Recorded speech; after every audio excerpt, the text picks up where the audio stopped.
Buksan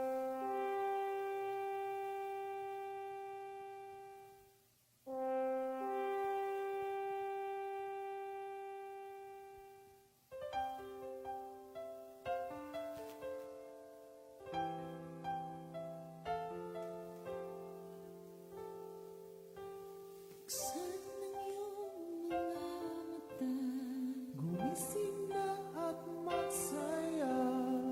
Kalimutan na ang problema, tayo na't magpuri kay Jesus. Buksan ang iyong mga mata, Gumising na at magsaya, kalimutan na ang problema.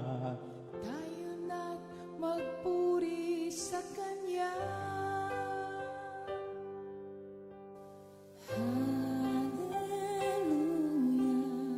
Hallelujah, Hallelujah, Hallelujah, Hallelujah, Hallelujah.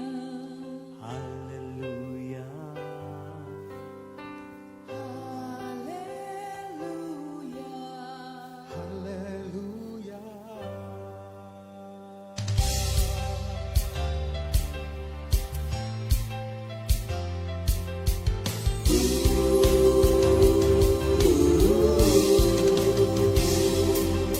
Buksan ang iyong mga mata, gumising na at magsaya. Kalimutan na ang problema, tayo na't magpuri kay Jesus. Buksan ang iyong mga mata, gumising na at magsaya. Kalimutan na ang problema, tayo na't magpuri sa Kanya. Hallelujah, Hallelujah, Hallelujah, Hallelujah, Hallelujah, Hallelujah, Hallelujah, Hallelujah. Buksan ang iyong mga mata, gumising na at magsaya. Kalimutan na ang problema, tayo na't magpuri kay Jesus. Buksan ang iyong mga mata, gumising na at magsaya. Kalimutan na ang problema, tayo na't magpuri sa Kanya. Hallelujah, Hallelujah, Hallelujah, Hallelujah, Hallelujah, Hallelujah, Hallelujah, Hallelujah. Di ka iniwan, di ka pababayaan. Kumapit ka, umawit ka, at magpuri sa Kanya. Buksan ang iyong mga mata, gumising na at magsaya. Kalimutan na ang problema, tayo na't magpuri kay Jesus. Buksan ang iyong mga mata, gumising na at magsaya. Kalimutan na ang problema, tayo na't magpuri sa Kanya. Hallelujah, Hallelujah, Hallelujah. Hallelujah. Hallelujah, Hallelujah, Hallelujah. Hallelujah. Sa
Si Jesus ang buhay nating Diyos, tagapagligtas sa lahat ng ating kasalanan.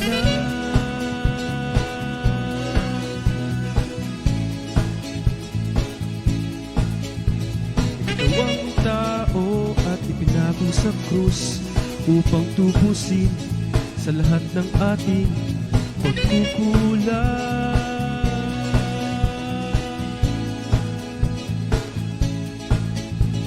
Si Jesus ang tunay na bayani, bayani ng buhay ko. Namatay upang ako'y palayain, siya lang ang sasambahin ko.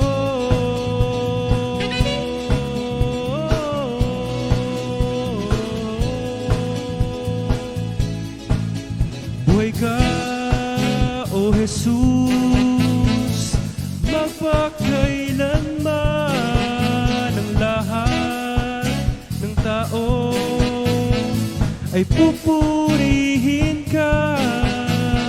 Si Jesus ang buhay naming Diyos, ang Diyos ng langit at lupa.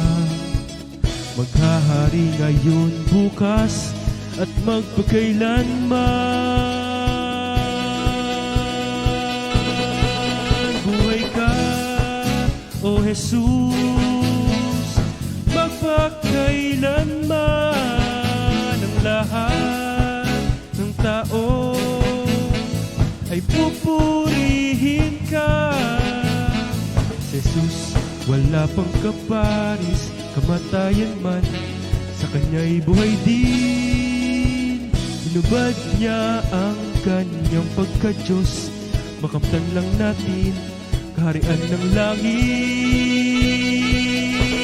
Si Jesus ang tunay na bayani, bayani ng buhay ko. Mamatay upang ako'y palayain, siya lang ang sasambahin ko.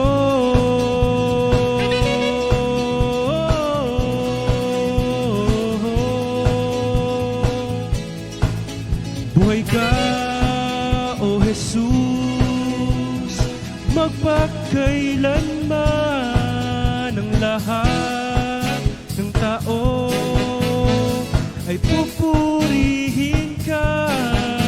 Buhay ka, O Jesus, magpakailanman ang lahat ng tao ay pupurihin ka.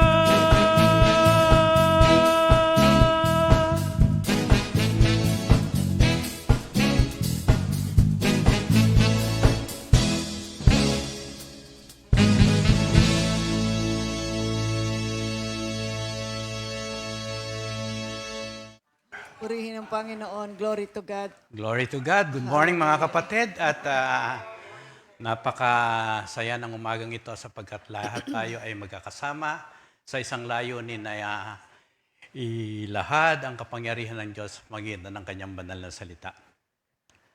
Bago tayo magsimula, nais kong manalangin mga kapatid. Diyos amang dakila, nagpapasalamat po kami sa isang umaga na taglay namin ang kapangyarihan ng banal na Espiritu. At ang kalakasan ng katawan namin ay biyaya na galing sa iyo na muli magbibigay ng kaluwalhatian sa iyong banal na pangalan.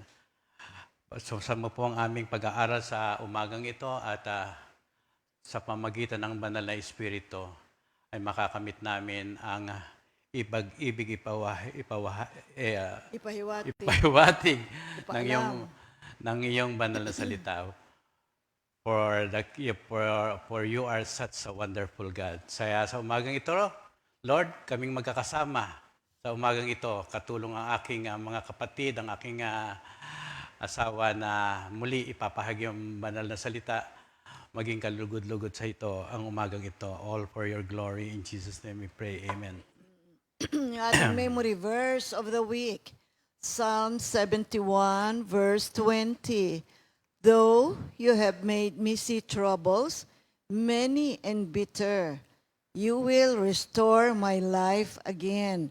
From the depths of the earth, you will again bring me up. Glory to God. O, pwede tayo sa Tagalog.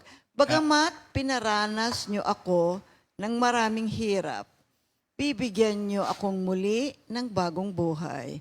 Katulad ko'y patay na muli ninyong bubuhayin. Purihin ang banal na pangalan ng Panginoon sa pagbasa ng kanyang mga banal na salita. O sige, purihin ang Diyos. Tayo po mga kapatid ay magpapatuloy ngayon sa ating pag-aaral tungkol sa sanctification.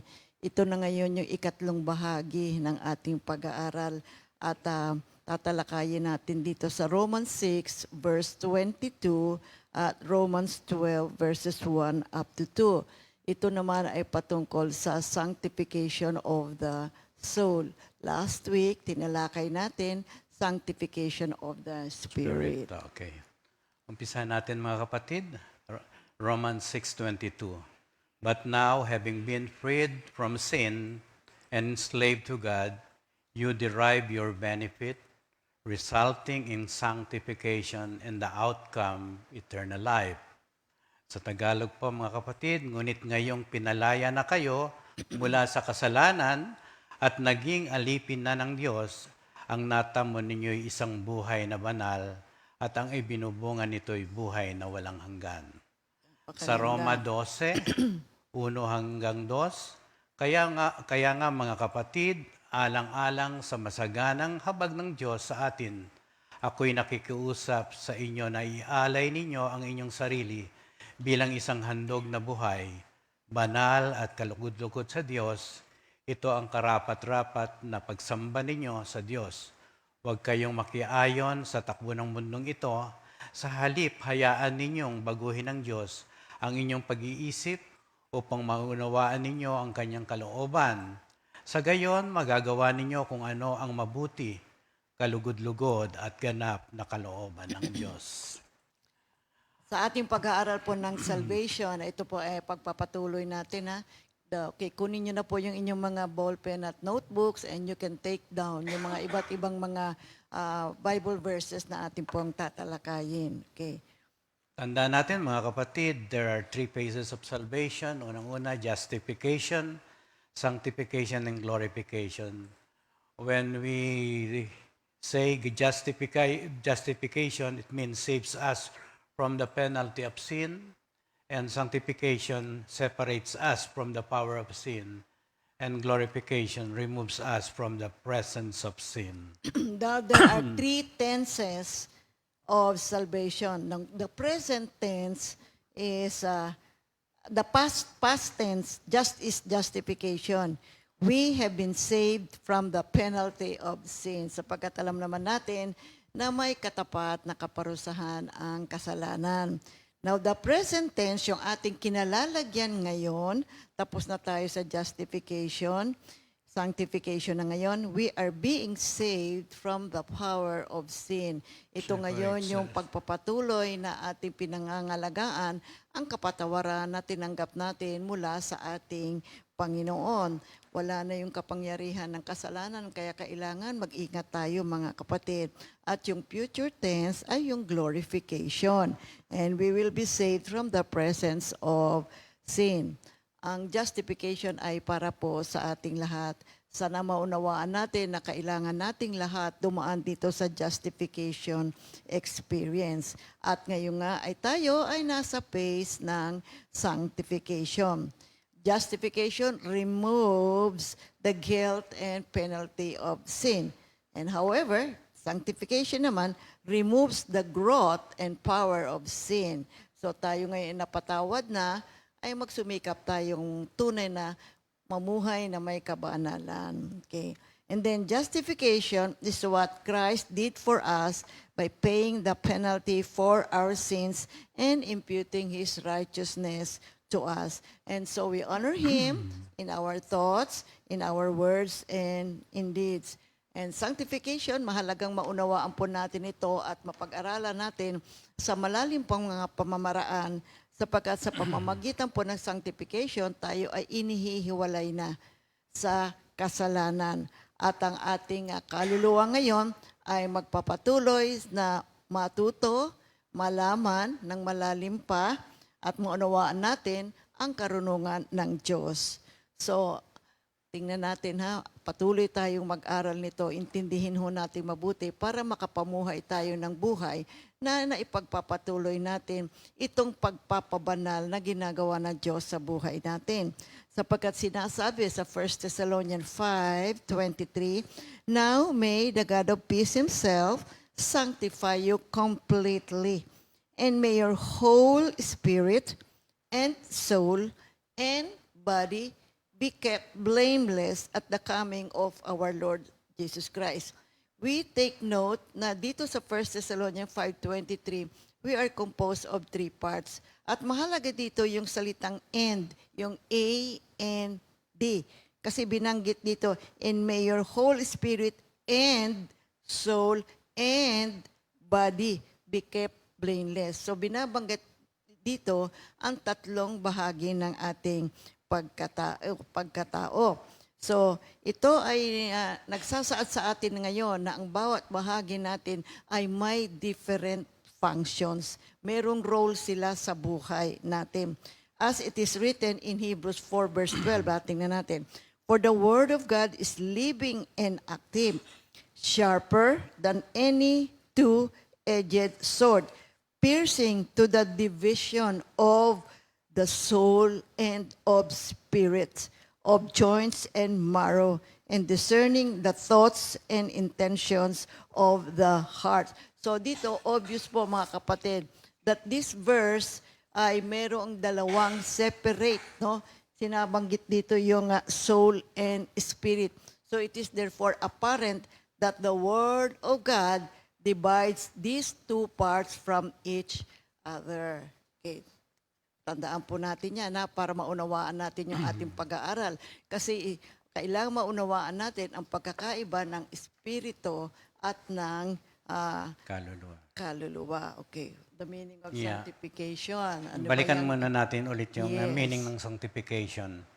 Sanctification, hagiaso, meaning to set apart and remove from common use, to make Make holy, dedicate, and of course, the action or process of being freed from sin or purified. Before we go to the sanctification of the soul, tingnan muna natin yung sanctification of the Holy Spirit, yung Sanctification ng human spirit. sanctification of the human spirit is only done by the grace of God through the blood of Jesus and His work on the cross. Ang pagpapabanal ng Espiritu natin ay gumagawa lamang sa pamamagitan ng biyaya ng Diyos, sa pamamagitan ng dugo ni Kristo at ang kanyang gawain ginawa sa krus. 1 Corinthians 6:11, "Subalit nilinis na kayo sa inyong mga kasalanan at ginawa na kayong banal ng Diyos. Pinawalang sala na kayo sa pangalan ng Panginoong Hesukristo at sa pamamagitan ng Espiritu ng Diyos." Sa Hebreo, gis, "At dahil sinunod niya ang kalooban ng Diyos, tayo ay ginawang banal ni Hesukristo sa pamamagitan ng minsanang paghahandog ng kanyang sarili, at iyon ay sapat na." At sa Hebreo 13:12, ganito ang sinasabi, mga kapatid, "Gayon din naman namatay si Jesus sa labas ng lungsod upang linisin niya ang tao sa kanilang kasalanan sa pamamagitan ng kanyang dugo." Ano naman ang sanctification of the soul? So, sanctification of the soul is setting it apart from sin and directing it in the way of the Lord. Therefore, it is our responsibility through the prompting of the Holy Spirit. Only a born-again believer can sanctify his soul through the work of the Holy Spirit. 1 Peter 3:15, Igalang ninyo si Kristo mula sa inyong puso bilang Panginoon.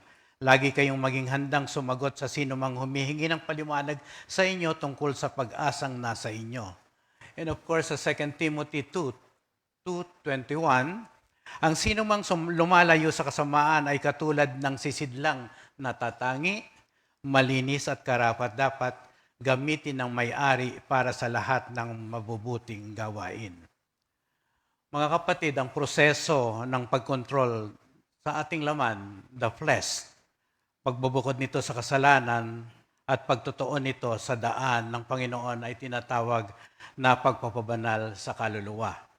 Kapag ang ating espiritu ay pinabanal sa pamamagitan ng dugo ni Jesus, ang banal na espiritu ay nagpapatotoo. Kasama ng ating espiritu na tayo ay mga anak ng Diyos. Ito ay ginagawa lamang sa pamamagitan ng dugo ni Kristo at ng kanyang gawain sa krus. Sa Roma 8:16, ganito ang sinasabi, ang espiritu ang nagpapatotoo, kasama ang ating espiritu na tayo ay mga anak ng Diyos.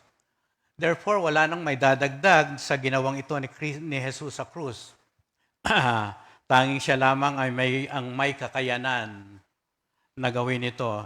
Inaring ganap tayo ni Jesus at ginawa tayong matuwid, binigyan niya tayo ng isang bagong espiritu at isang bagong buhay.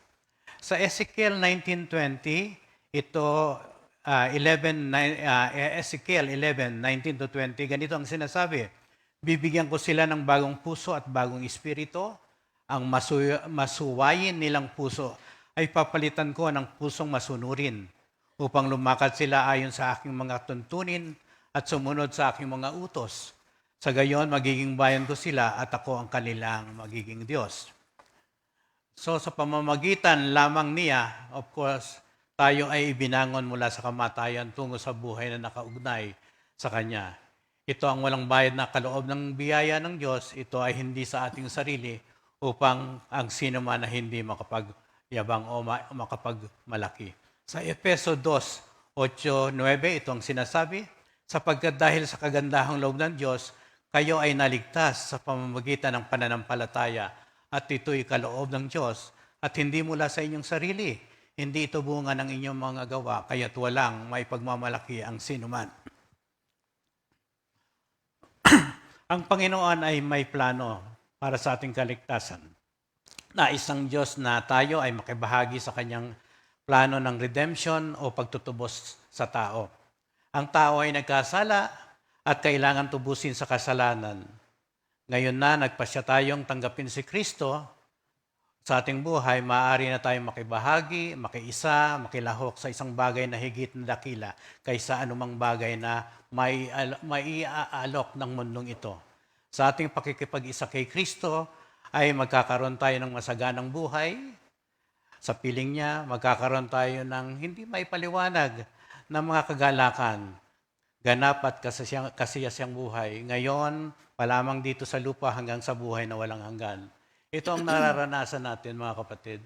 Hindi tayo makapaglilingkod sa Panginoon ng malungkot tayo. Of course, nakikita sa atin ang isang buhay na masaya, buhay na masipag sa paglilingkod sa Diyos sapagkat pinahalagahan natin ang katagumpayan ng ating Panginoong Hesukristo na ngayon ay tagumpay din sa ating buhay na nagsisilbing isang pundasyon upang mailahad natin ang katotohanan na tayo makasalanan at muling ibinuhay ng Diyos upang ang kasalanan na ito'y maipako na sa krus at mabigyan buhay at mapahalagahan natin at maiayon natin ang sarili natin sa pamamagitan ng pagbibigay ng pagpapabanal sa ating kaluluwa sa tulong ng Banal na Espiritu. Bilang isang bagong nilalang kay Kristo, now that we have been made new in our Lord Jesus Christ, we now have the responsibility that we have to walk in the Spirit at labanan po natin ang gawain ng laman. At nagsisimula ito sa ating desisyon, sa pagpapasya natin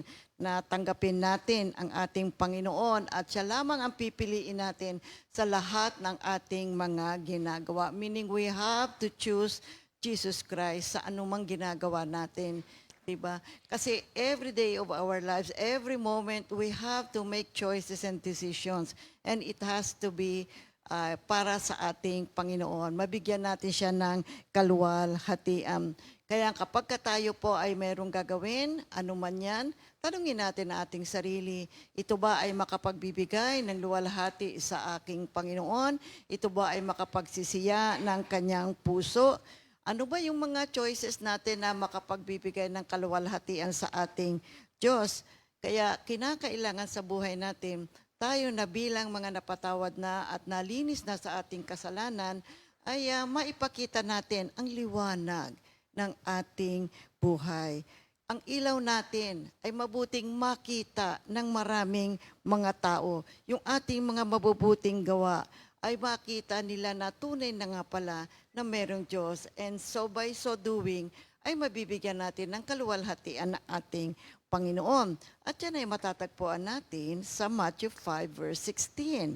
Gayon din naman, dapat ninyong paliwanagin ang inyong ilaw sa harap ng mga tao upang makita nila ang inyong mabubuting gawa at papurihan ang inyong Ama sa langit. You know, every moment talaga we have to make choices at piliin natin na lumakad sa Espiritu. At sa pamamagitan nito, ito ngayon ang aakay sa atin na palayo sa kasalanan at sa pagkawasak. You know, ito ay isang pang-araw-araw na proseso, yung sanctification. It's a process, mga kapatid, na kailangang humiwalay ang ating kaluluwa mula sa pamamaraan ng mundo.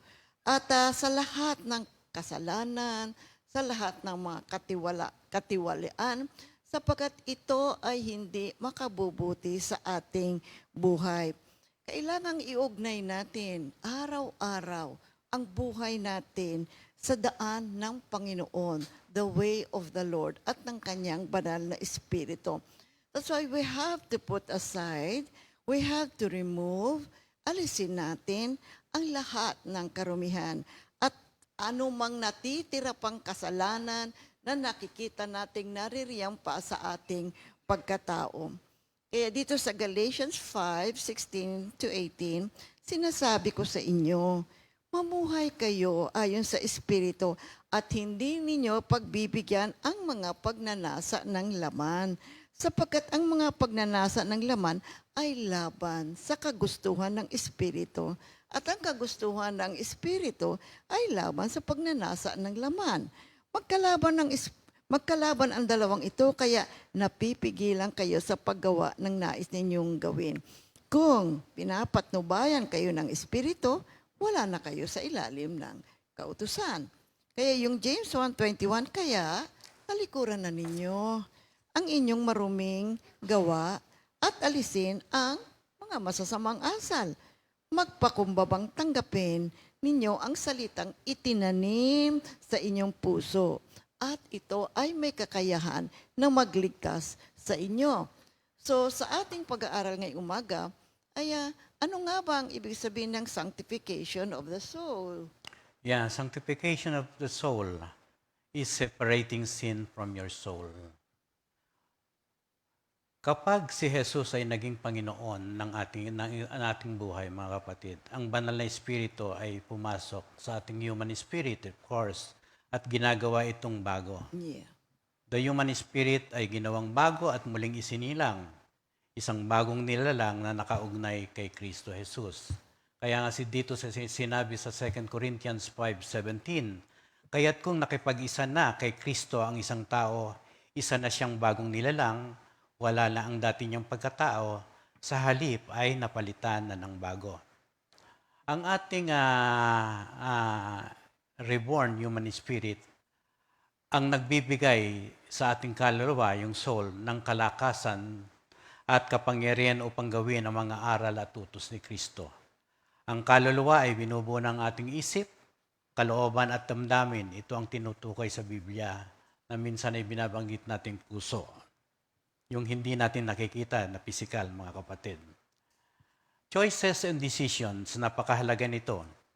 Kapag ang kaluluwa ay lumalakad sa Espiritu, ang bunga ng Espiritu ay inilalarawan sa pamamagitan ng kaluluwa. Ang ating kaluluwa ay nagpapahayag ng ating spirit. Hindi ipinipilit ng banal na Espiritu ang sarili niya sa iyong kaluluwa at magdemand ng mga pagbabago. Binigyan tayo ng Diyos ng malayang pagpapasya at pagpili kung paano mamuhay. God wants us to choose Him. Nais ng Diyos na siya ang ating piliin. Dahil kapag siya ang ating pinili at ipinamuhay at sundin, ang ating kagalakan ay magiging ganap. Our joy will be full, kaya maraming tao malungkutin dahil wala si Kristo sa kanilang buhay. Sa Deuteronomy 30:19-20, ito ang sinasabi, I am giving you the choice between life and death, between God's blessing and God's curse. And I call heaven and earth to witness the choice you make. Choose life. Love the Lord your God, obey Him, and be faithful to Him. And then you and your descendants will live in the land that He promised to give your ancestors, Abraham, Isaac, and Jacob. Nais ko rin sa Tagalog basahin, mga kapatid, saksi ko ang langit at ang lupa na ngayoy inilahad ko sa inyo ang buhay o kamatayan at ang pagpapala o sumpa. Kaya piliin ninyo ang buhay para kayo at ang inyong lahi ay mabuhay ng matagal. Ibigin niyo si Yahweh, sundin siya at manatiling tapat sa Kanya upang kayo at ang inyong salinlahi ay mabuhay ng matagal. At sa lupang ipinangako niya sa ninuno niyong si Abraham, Isaac at Jacob. Is it possible na pwede ba ako magkaroon ng isang masayang buhay, puno ng kagalakan? Of course naman. Sapagkat kapag tayo ay nakaugnay na sa ating Panginoong Hesukristo, ang lahat na mabubuti ay Kanyang ipadadama o ipararanas sa ating lahat. Nilikha tayo ng Diyos na may kaluluwa upang gumawa tayo ng ating mga choices, yung decision. Pero ang gusto nga niya, ipiliin natin siya sapagkat alam niya kung papaano natin matatanggap o papaano tayo magkakaroon ng isang maganda, maayos at pinagpalang buhay. Ngayon, kapag ang ating Panginoon ang ating pinili sa pang-araw-araw nating buhay, no, magkakaroon tayo ng decision, alam niyo mangyayari, malalaman natin ang tama at tunay na daan patungo sa isang ganap na buhay. And eventually, matanggap natin ang buhay na walang hanggan. Sapagkat sinabi ng ating Panginoon dito sa John 10:10, the thief came to steal and destroy, but I came to give you fullness in life. Dumarating ang magnanakaw para lamang magnakaw, pumatay at manira. Naparito ako upang ang mga tupa ay magkaroon ng buhay, buhay na masaganang lubos. I want you to take note of what Jesus said here. I came to give you fullness in life. So I mean to say, ganap na buhay. Hindi lang ito kokonte, hindi ito a portion only, kundi isang ganap na buhay. Ngunit ito ay ating matatanggap kapag tayo ay nakaugnay sa ating Panginoon. That's why yung ating soul needs to be sanctified. Yes, during the justification, napatawad tayo, pero binabanggit nga sa 1 Thessalonians 5:23 that we have to preserve itong kapatawaran na natanggap natin, itong kalinisan ng ating ngayong pagkatao, yung ating kaluluwa. Kaya kailangan mag-iingat tayo sa pang-araw-araw nating buhay. Let us walk in the Spirit. Let us walk in life. Diba? At kilalanin natin yung ating kapwa, treating them with respect, and then we bear the fruit of the Spirit. Ipamuhay natin yung Galatians 5:22 at yung mga biyayang hatid sa atin ng banal na Espiritu. Ang lahat ng ito, kapag ating ginampanan sa buhay natin, it leads us to the sanctification of our soul. Kaya in Romans 5:17, tingnan nyo, sa pamamagitan ng pagsuway ng isang tao, naghari ang kamatayan. Ngunit sa pamamagitan din ng isang tao, si Jesucristo, ang mga taong pinagpala ng sagana at itinuring na matuwid ng Diyos ay maghahari sa buhay. Napakaganda, di ba? So, sa pamamagitan ng pagtanggap natin kay Jesucristo, kinikilala natin ang kanyang sakripisyo, nilinis ng dugo ng Panginoong Jesus ang lahat ng ating kasalanan. nalinis yung ating human spirit. Tayo ngayon ay ginawang bago na. Purihin ang Panginoon. Kaya, alam nyo, ang kaluluwa natin, it really has to be sanctified. The process of sanctification ay isang bagay na mahalaga sa buhay natin. At ito ay gagampanan natin araw-araw. Kaya babantayan natin yung ating buhay araw-araw. Sapagkat sa pamamagitan nito, if we are very determined, at tayo ay nandoon talaga we are very alert every day sa mga pagkilos natin, mga kapatid, ay tunay na maihihiwalay natin ang ating kaluluwa sa mga kasalanan. At sa pamamagitan nito, ay unti-unti ay masasanctify yung ating kaluluwa. Mahalaga ito, mga kapatid. Kaya yung Galatians 5:16-18, muli sinasabi ko sa inyo, mamuhay kayo ayon sa Espiritu. Purihin ang ating Panginoon. So what is our soul? Ano ba yung ating soul? Ano ba itong sinasanctify natin na soul? The soul is our intellect. Ang Greek word, psyche. The soul is the personality of man, the self-consciousness. Tingnan natin yung Genesis 2:7, no? Nang hiningahan ng Diyos ang katawan, nagkaroon ito ng buhay. God blew into his nostrils the breath of life, and man became a living being. You know, the soul is intertwined or joined or connected, diba? Sa mind at saka sa heart. Ang kaluluwa ay nagpapahayag kung sino tayo dito sa loob. Ang kabuuan ng ating mga iniisip, yung ating pag-iisip at yung ating damdamin, yung ating puso, mga kapatid, itong lahat ay nakapaloob doon sa ating kaluluwa o sa ating soul. Kaya yung ating soul, yan ang gumagawa ng ating kaisipan. So first, our soul is our intellect. What is intellect? Talino. You see, it is how our spirit makes decision. It brings life to our spirit. Kaya nga nung binigyan ng hiningahan ng Diyos ang katawang lupa, it became a living soul. And then the soul is also the wisdom of our spirit. Kaya yung ating kaluluwa, dapat po itong turuan at mabago at kailangan matutunan niya ang lahat ng tungkol sa ating Diyos. Kinokontrol kasi ng ating kaluluwa ang ating isip, kalooban at yung ating damdamin. Ito ay gumagawa ng desisyon.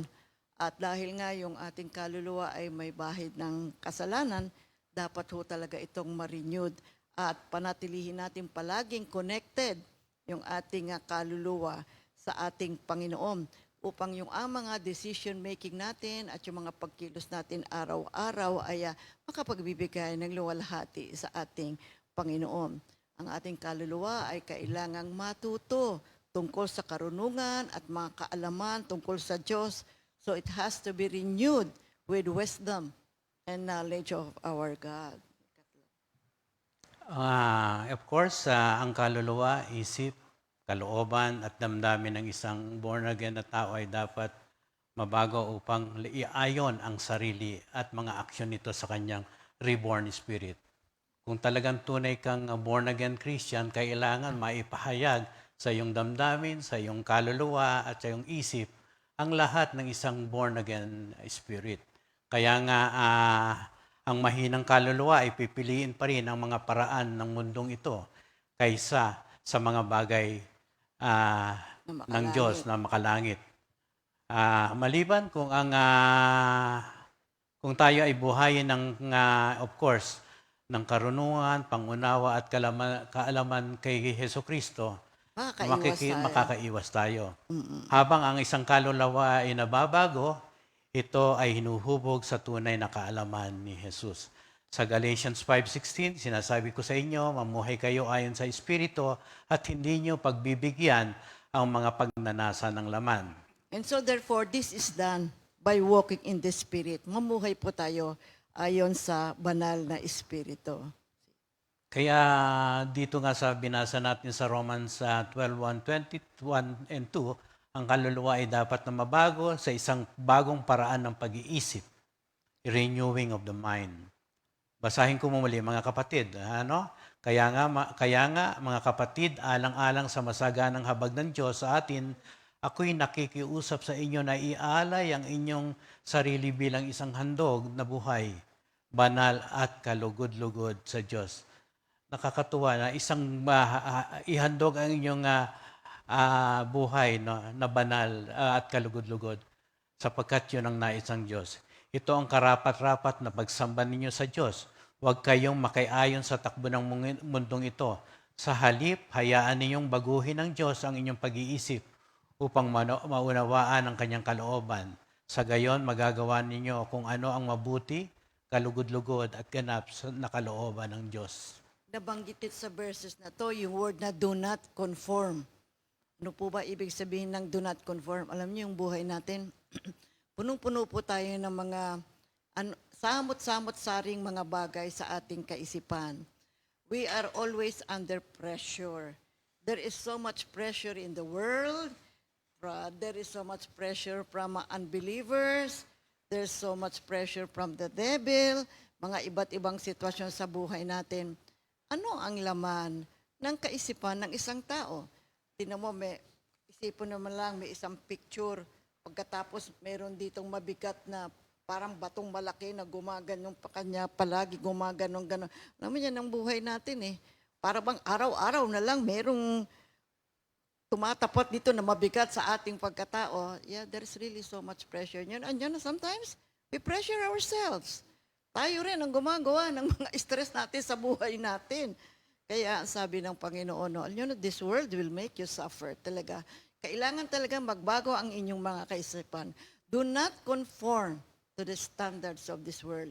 Marami tayong mga dinadaan ng mga sitwasyon sa buhay. And there are times when we make our decisions, we make it in accordance to the way of the world. Kaya nga sinasabi sa atin ni San Pablo, huwag kayong makiayon. Yes, talagang maraming mga suliranin. This world will make you suffer. Magdaranas kayo ng kapighatian sa sanlibutan nito. Ngunit, nasabi ko sa inyo, tibayan nyo ang inyong loob na pagtagumpayan ko na ang sanlibutan. No, so if you want a change, you need to be transformed. So that your emotion mo, yung soul mo, yung physical body mo, will change from bitterness, from being so hurtful, from being sick, from being a defeated person, into a victorious person that God wants you to be. So sabi sa atin ng verse na ito, do not conform. Meron pa siyang important word na binanggit dito. What's the second one? Be transformed. We need to be transformed. Do Ah, not conform and But be transformed. Ano ito transform natin? Yung ating pag-iisip. The renewing of our the mind. mind. And how do we renew the mind? Of course, through the Word of God, through the power of the Holy Spirit. Ang salita ng Diyos ang magbibigay sa atin, ang magsasabi sa atin ng spiritual truth. Magbibigay sa atin ng bagong value sa ating buhay and of course, the new attitude. And thus, of course, conform to the life na ibig sa atin ng ating Panginoon. At yan ay makikita rin natin sa 2 Timothy 3:16 to 17. Ito ay katulad po, you remember the caterpillar turning into a butterfly? Diba? Nung nag-transform siya, you cannot see now the caterpillar. Isa ng bagong butterfly. And take note, yung caterpillar, hindi ba isang maliit lang siya na gumagapang and its color is only, what's the color? It's Brown green. or black o green. Right? It's green. Pero kapag nag-full blow na siya, nagiging isang napakagandang butterfly. You cannot see na yung caterpillar. So the same with us. When we are transformed into our Lord Jesus Christ, hindi na dapat makita yung old life. Kaya nga sabi, it is no longer I that lives, but Christ lives in me. At kailangan maalala natin, mga kapatid, that we have been crucified with Christ. And just as Christ has resurrected, tayo rin ay mayroong bagong buhay. Now, ito ay isang importante and then kailangan mabigyan din natin ng pag-aaral at talagang puspusin natin ang ating kaisipan na tayo ngayon ay patay na kay Kristo. Ano ba ang ginagawa ng mga patay? May ginagawa pa ba ang mga patay? Wala na, di ba? Wala na. Kung patay na, di wala na. Ano na ngayon ang buhay mo? Kay Kristo. Kaya kinakailangan makita ngayon si Kristo sa atin. No longer the old life. Kasi bago na, at tingnan niyo yung butterfly. Ito nga ang ginagamit lagi na example. It is composed of so many colors, di ba? Tingnan mo ang napakaraming species ng butterfly. Oh, they are so many. At napakagandang tingnan nila, lumilipad, may maliit, may malaki, iba-ibang kulay. Kanya ng buhay natin. Na kapag tayo ay na-transform, makulay, napakaganda, napakasaya. At kapag tinitingnan tayo ng tao, and we have this kind of life now, sila man din ay nasisihan tingnan tayo. At maaakit sila na lumapit na rin sa ating Panginoon. See?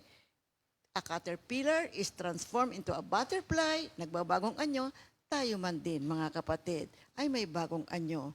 Ang ating anyo ngayon ay si Hesus Kristo.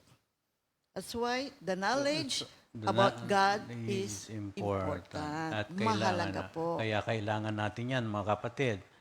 Kailangan natin ng pangunawa, karunungan, upang ma-apply natin sa ating buhay kung ano kaimportante ang salita ng Diyos na ipinapahayag sa atin. The knowledge of God is important, but it becomes important if we understand it. Then you can begin to release the life that is in the Word of God. Kaya nga sa Hosea 4:6 sinasabi, people perish because they lack of knowledge. Sa Efeso 4:17-18, sa pangalan ng Panginoon, binabalaan ko kayo, huwag na kayong mamuhay tulad ng mga hindi sumasampalataya. Walang kabuluhan ang kanilang iniisip at wala silang pangunawa. Dahil sa kanilang kamangmangan at katigasan ng ulo, wala silang bahagi sa buhay na kaloob ng Diyos. Purihin ang Panginoon, ngunit bago po tayo magpatuloy, batiin natin ang mga may birthday. Masaya silang lahat ngayon sapagkat ito ay kanilang special day. Okay, unahin natin. Sister Vilma Delirio, Sister Princess Lector, Sister Alicia Matienzo, Brother Jeremy Orap, Brother Awel Magat, Sister Agay Dugelio.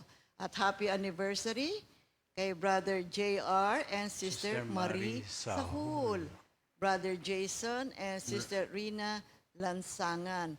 At Sister Joy Garceras, Sister Sue Canlas, Brother Nixon Ribo. Naku, marami sila ngayon. Sister Vilma Delirio. Binasa ko na kanina. Ayan yung mga binasa kanina. Happy birthday Happy po mga birthday, kapatid, sa inyong lahat. Enjoy your day. This is your special day. At enjoy natin yung mga pagpapala. Yeah. Susan Quinto. Yeah, si Sister Susan Quinto. Enjoy your Happy special birthday. day mga kapatid. Naku, ang pagpapala ng Diyos ay sumainyo ngayon at magpakailanman.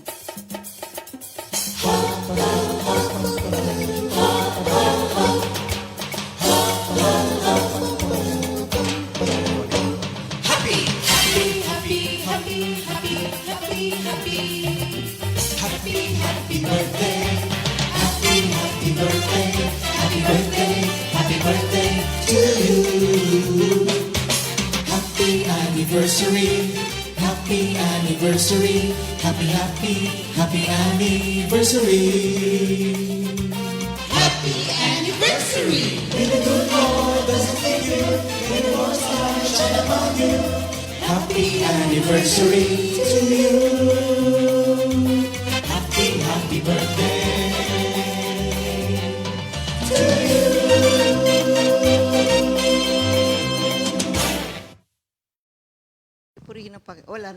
Purihin ang Panginoon, muli mga kapatid. Please be advised. Meron po tayong announcement, ha? Please be advised of the election of the Board of Governors of the Charismatic Outreach Ministries Foundation.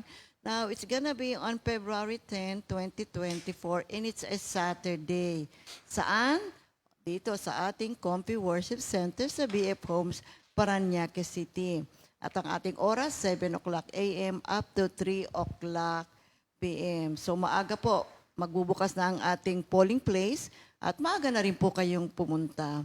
Your presence is highly appreciated as you partake in this special task God has entrusted to us. So I hope kayo po ay pumunta personally. Wag na yung proxy-proxy. Mas maganda ikaw mismo ay pumupunta rito at binoboto mo. You exercise your right to vote. Okay? See you on February 10, mga kapatid. Ilagay na ninyo sa mga calendar ninyo yan. Now we have a repeat new song of the week. Si Jesus ang Kasama. Composed by Sister Auring de las Alas and arranged by Brother Arnold Pangilinan.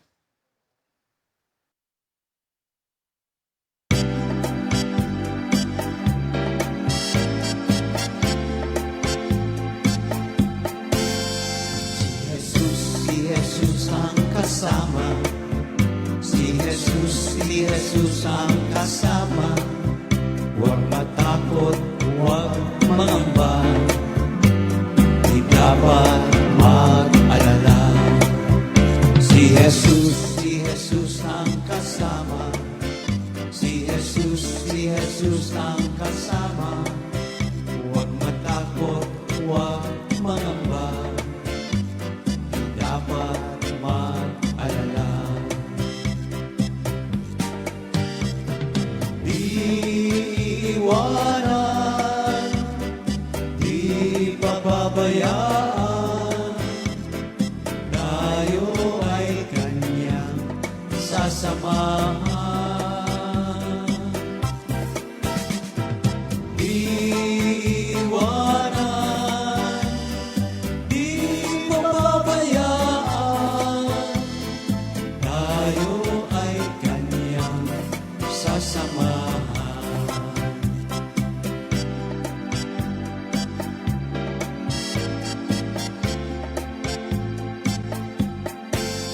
Si Jesus ang pastor ng buhay.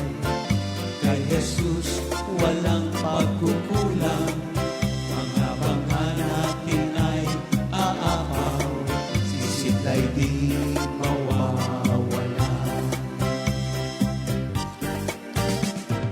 Di iwanan, di pababayaan, tayo ay kaniyang sasamahan.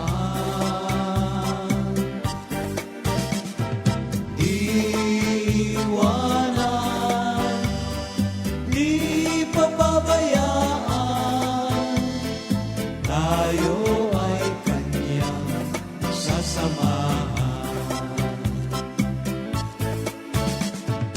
Tayo ay kaniyang sasamahan.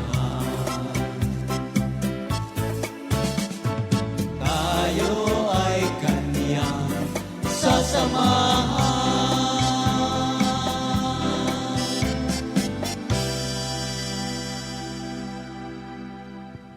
Ng Panginoon. Purihin ng Panginoon. So, pagpatuloy natin yung ating pag-aaral. Ano ba ang gagawin natin to renew our mind? To renew our mind, of course, may mga bagay tayong gagawin. Unang-una yung repentance, pagsisisi. 1 John 1:9 saka sa Mark 4:24.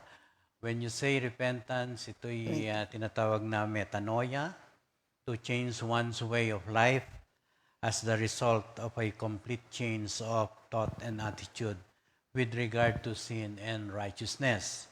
Sa 1 John 1:9, subalit kung ipinapahayag natin ang ating mga kasalanan, patatawarin tayo ng Diyos sa mga ito at lininisin tayo sa lahat ng ating kasalanan sapagkat siya'y tapat at matuwid.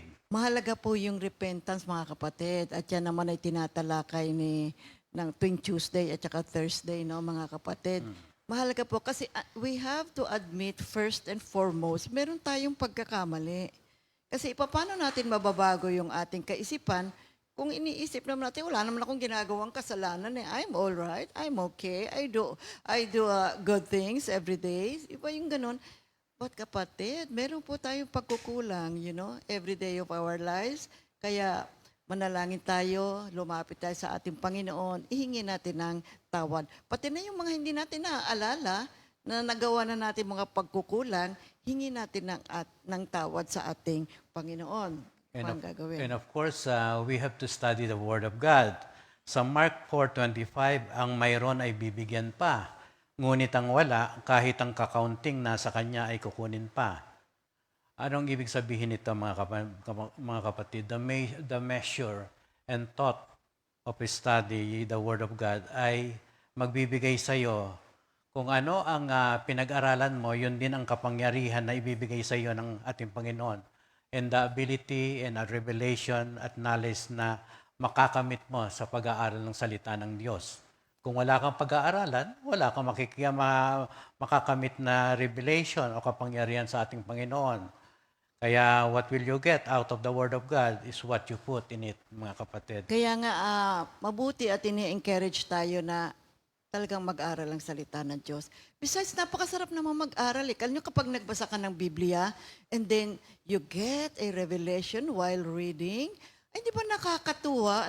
Para bang ayaw mo nang umistop sa pagbabasa mo, humahaba na at marami ng pages yung mga binabasa mo. It's so beautiful and it's so amazing to study the Word of God. And then afterwards, kapag napag-aralan mo na, alam mo, you feel good. Masaya ka, di ba? Feeling mo masaya ka.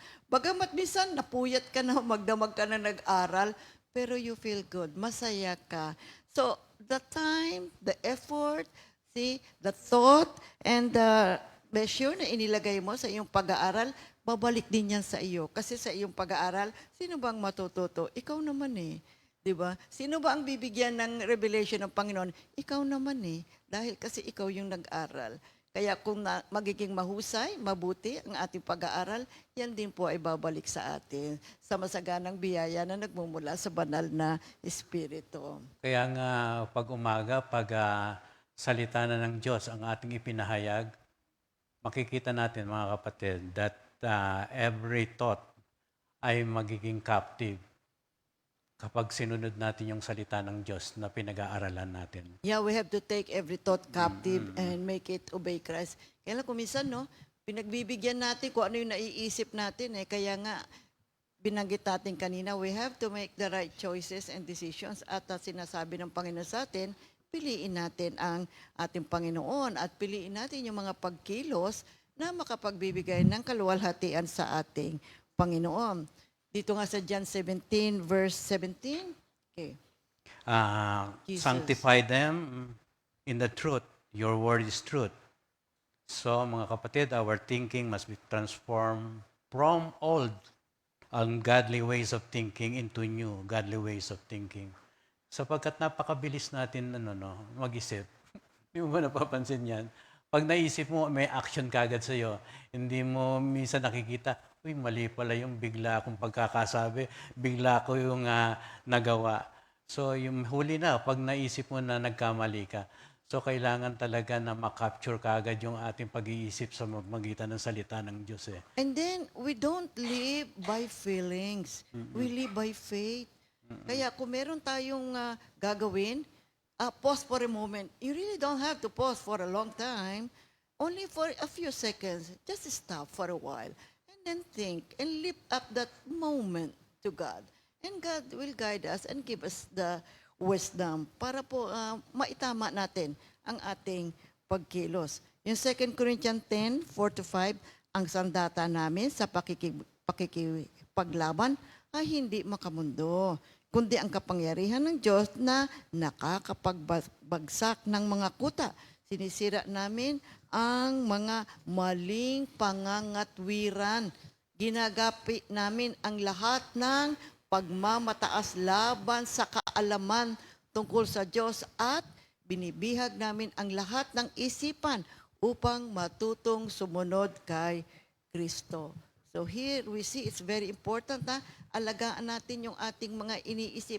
Ang isa sa mabuting habit din na gawin natin is when we make decisions, as you pause, ask yourself, if Jesus is in my place, WWJD, what would Jesus do? Well, that's a good guide in making our decisions. See, now, to be transformed is to have a new life in Christ. Oo.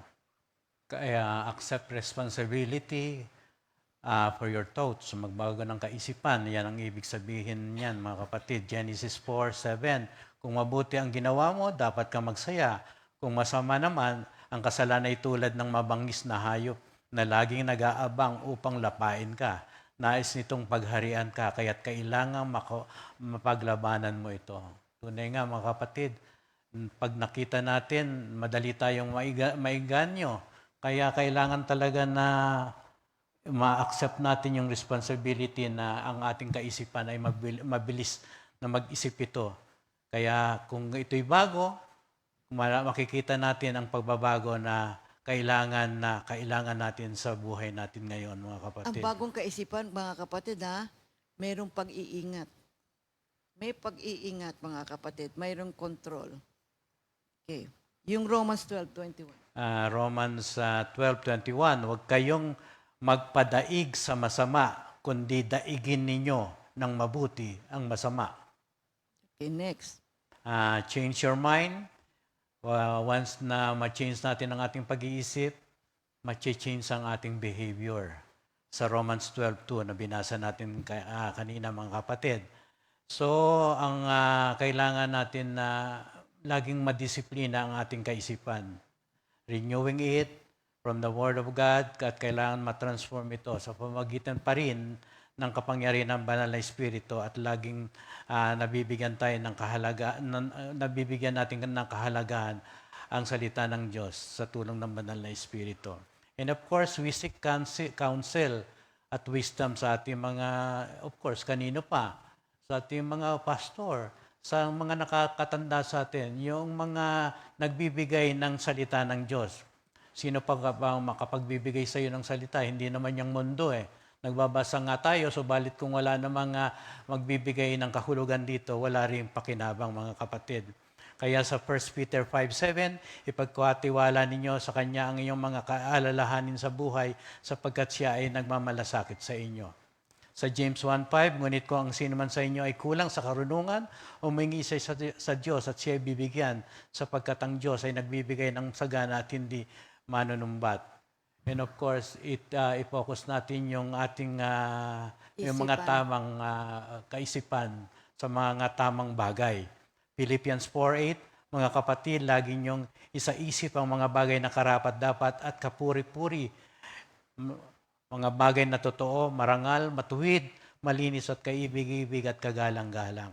Now, isa pang important factor, mga kapatid, para po ma-renew yung ating mind, masanctify yung ating soul. You know what? Obedience. Kasi kapag ginamit natin yung ating sariling kaisipan, kaya papasok yung Proverbs 3:5 and 6 ano ang sinasaad dyan, di ba? Sumunod tayo sa ating Panginoon at itutumpak niya yung ating daan. You know, whenever we obey God, no, sa tuwing tayo po ay susunod sa mga aralin, mga panuntunan ng ating Panginoon, we just don't realize it. You know, our soul is being sanctified. Why? Sapagkat ang pagsunod sa utos ng Diyos ay isang mabuting bagay na kinalulugdan ng puso ng ating Panginoon. Ano ang katapat ng obedience? Di ba disobedience? Yan ang kasalanan doon sa Genesis 3. Kaya kapag tayo ay mahusay na sumusunod sa ating Panginoon, kapatid, makakaiwas tayo sa kasalanan. Unti-unti, di natin namamalayan, wow, iba na pala ako. Iba na ang aking ugali, iba na yung aking behavior, iba na yung aking attitude. And remember yung sinulat ni Ralph Waldo Emerson? What you sow, you reap. Sow a thought, reap an action. Sow an action, reap a habit. Sow a habit, reap a character. Sow a character, reap a destiny. So dito mahalaga, mga kapatid, nung alalahanin natin na talagang kailangan po na alalayan natin ang ating mga pagkilos, pag-iisip din natin. Kaya sabi nung Galatians 6:7-8, huwag niyong lilangin yung inyong sarili. Hindi maaring tuyain ang Diyos. Kung ano ang itinanim ng tao, iyon din ang kanyang aanihin.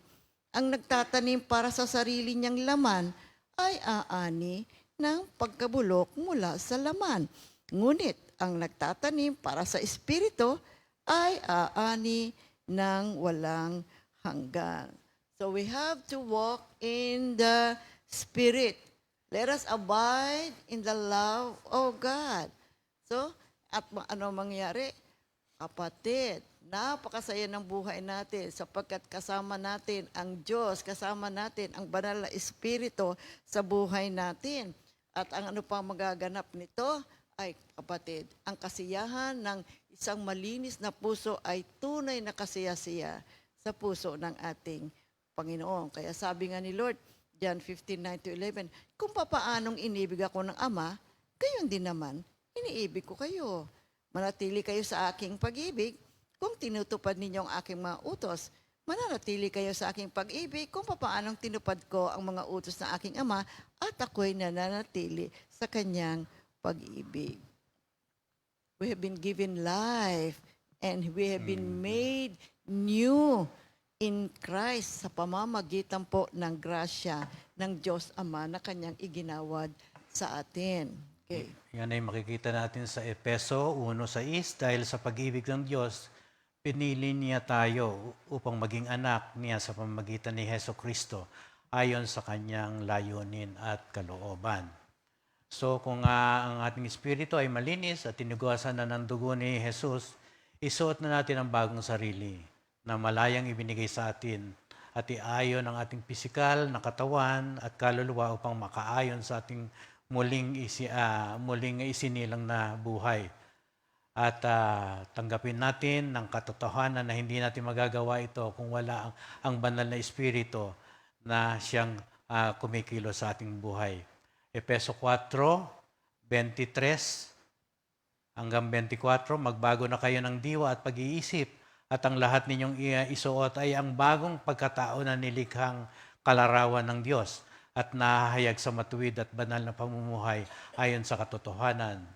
Sa Colossians 3:10, isuot ninyo ang bagong pagkatao na patuloy na nababago at nagiging kalarawan ng Diyos na lumikha sa inyo upang lalo ninyo siyang makilala. And sa Ephesians 1:7, tinubos tayo ni Kristo sa pamamagitan ng kanyang dugo at pinatawad ang ating mga kasalanan. Ganon kasagana ang kanyang kagandahang loob. 1 Peter 1:18-19, alam ninyo kung sino ang ipinatubos sa inyo.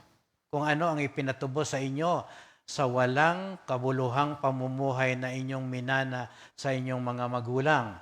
Tinubos kayo hindi sa pamamagitan ng mga bagay na nasisira, tulad ng ginto o pilak, kundi sa pamamagitan ng mahalagang dugo ni Kristo.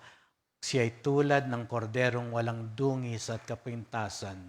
1 John 1:7, ngunit kung namumuhay tayo sa liwanag, gaya niya na nasa liwanag, tayo nagkakaisa at ang lahat ng ating kasalanan ay nililinis ng dugo ni Jesus na kanyang anak.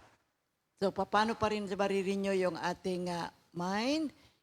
See, walk in the Spirit, connect yourself with the vine.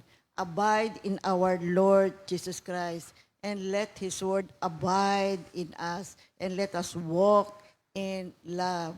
At ang kaisipan ni Kristo ay mabuting ganoon din ang ating maging kaisipan.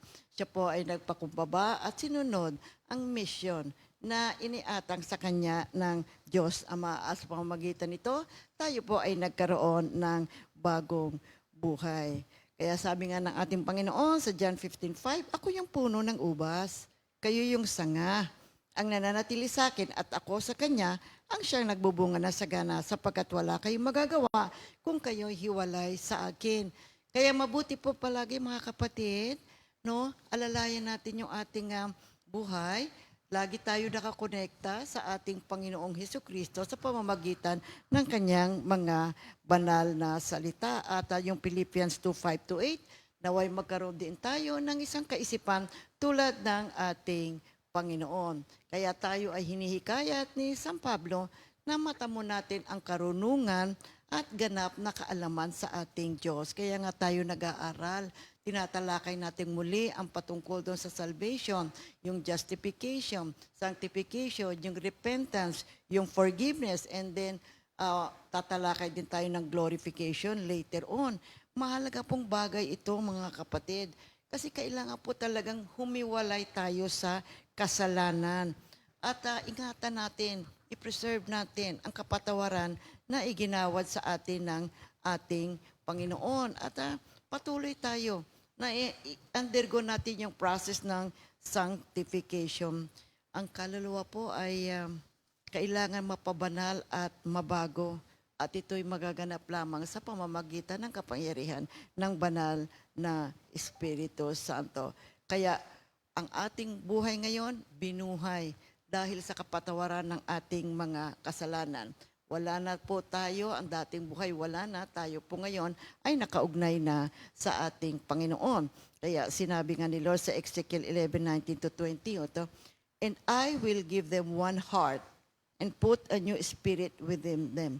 I will take the heart of stone out of their flesh and give them a heart of flesh, so that they may walk in my statutes and keep my ordinances and do them. Then they will be my people, and I will be their God." Take note, take note. Ang sabi to, I will give them a one heart. See? So, nandito po, aayusin ng Diyos ang ating pagkatao. Aayusin ng Diyos yung ating puso. Kasi mahalaga po ito para po sa ating buhay na nakaugnay sa ating Panginoon.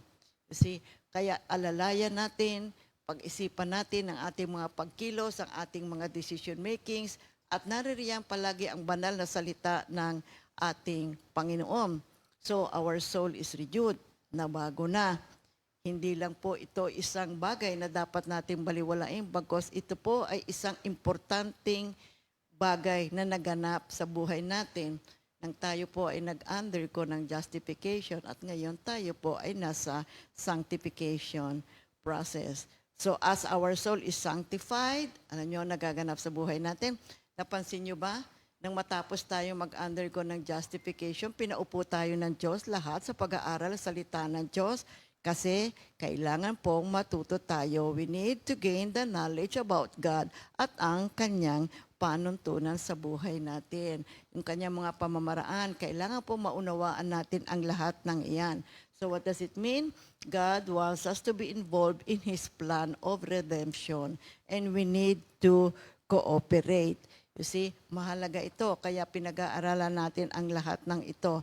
Mabuti po na kailangang hiwalay natin yung ating sarili. Oh yes, kung minsan nagkukulang, nahihirapan, pero anong mabuting gawin natin? Lagi po tayong manalangin, Panginoon. Mga kapatid, napakagandang ugali ang laging nananalangin. Why? Because we connect ourselves to God. And when we pray, see, nakaugnay tayo kay Lord, kasi lalayo po ang kaaway sa atin at may katagumpayan tayo sa ating buhay. At di natin namamalayan, no? Napapabanal po natin ang ating sarili. And what happens? You have a good life. Masaya ka, di ba? Pagamat may mga suliranin, may mga pressures along the way, but you know, a clean heart is what we need. Mabuti po na tayo ay magkaroon palagi ng isang malinis na puso sapagkat ito po ay nakapagbibigay ng kasiyahan sa puso ng ating Panginoon. Nanalangin na ba tayo? 28 na. Yes.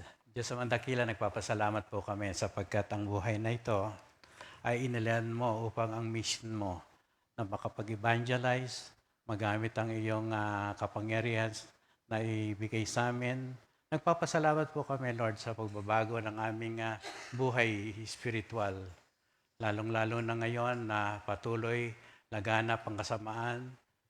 Gamitin mo po kami lahat, Lord, upang maipahayag ang iyong kapangyarihan sa mundong ito sapagkat ang lahat ng ginawa mo sa amin ay kailangan magamit upang ang iyong kapangyarihan na mula pa sa itaas. Ikaw ay bumaba upang mapatunayan na wala kaming magagawa kung wala ka sa amin. For your kingdom and the glory are yours forever. In Jesus' name we pray. Amen. Ang ating pong references para po sa ating pag-aaral ay yung Bible Gateway, yung Magandang Balita Bible at King James Version, Sanctification of the Soul by Insights of the King.com, and Sanctification of the Heart by Dr. M.K. Straito. Magandang umaga po sa ating lahat. Pagpalain tayo ng Diyos ngayon at magpakailanman. God bless everyone. Amen. 2 Timothy 2:2. Hallelujah. 2 Timothy 2:2. Praise the Lord. 2 Timothy 2:2. You and me, let us proclaim the gospel. 2 Timothy 2:2. Hallelujah. 2 Timothy 2:2. Praise the Lord. 2 Timothy 2:2. You and me, let us proclaim the